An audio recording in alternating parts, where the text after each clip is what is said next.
Syah, apa ni? Bagi je lah. Sedap ni. Syah!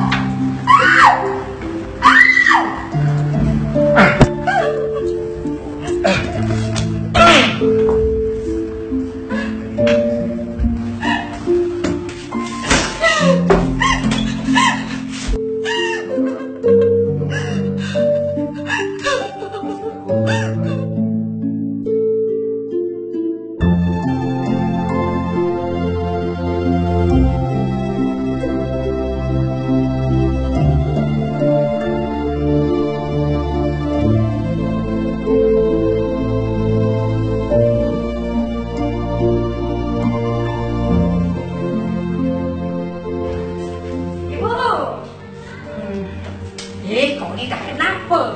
Tak dapat ni mak tengah buat kerja ni. Dah sibuk tak? Mana ya bu? Kau faham nak bapak Ipong tu? Tengah sibuk tu. Buat kerja sendiri lah.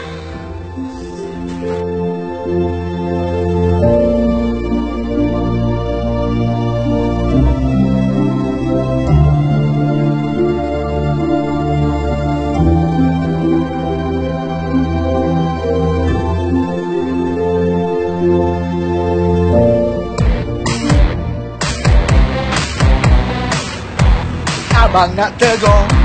Abang nak tegur. Kenapa jalan sorang-sorang kat sini? Kan dah kena kacau. Kau tak ada kerja ke? Masa tak ada kerja lah. Kita buat kerja. Sebenarnya abang tertarik dengan jalan awak ni. Boleh tak bagi abang pinjam? Oi! Korang ni memang tak ada kerja lain. Sebelum aku hentak korang sorang-sorang baik korang belah. Cepat, cepat. Kita berambos. Jom.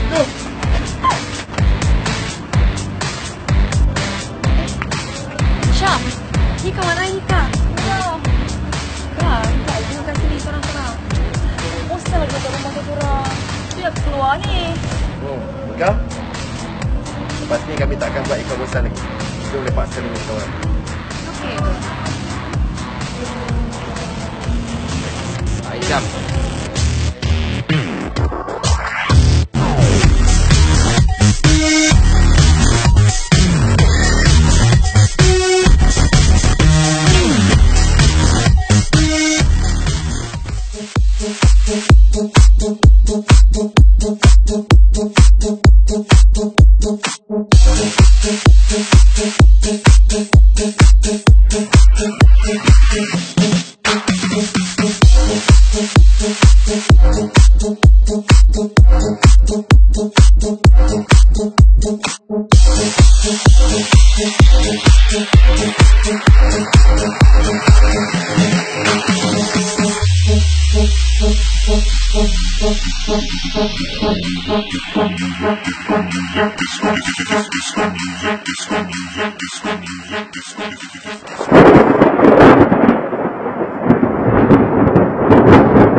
Buka pintu ni sebelum aku pecah pintu ni.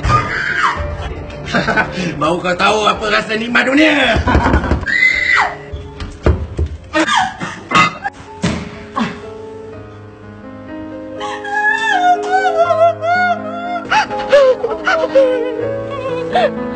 Aku ingin kembali mulakan langkah ke jalan-Mu, ya Allah. Ke jalan syukur-Mu, ya Allah. Ayah, ampunkan aku. Ibu, ampunkan aku. Ya Allah, ampunkan aku, ya Allah.